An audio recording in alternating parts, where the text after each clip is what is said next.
and I had to go through many rounds of chemotherapy, many rounds of radiation, including implants in my lymph nodes up here, which is really what started to leach away the health of my teeth.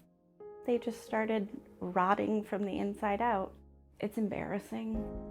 I decided to get dental implants. So I have a MD and a PhD.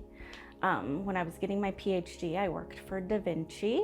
So I was really familiar with, the world of surgical robotics. There's just, I think, a level of precision that comes with the robot. I just saw my before and after picture. It's been overwhelmingly positive. Look how white my teeth look. Gorgeous. I'm gonna be that 40-something-year-old mom with the sparkly gloss. I'm proud of that.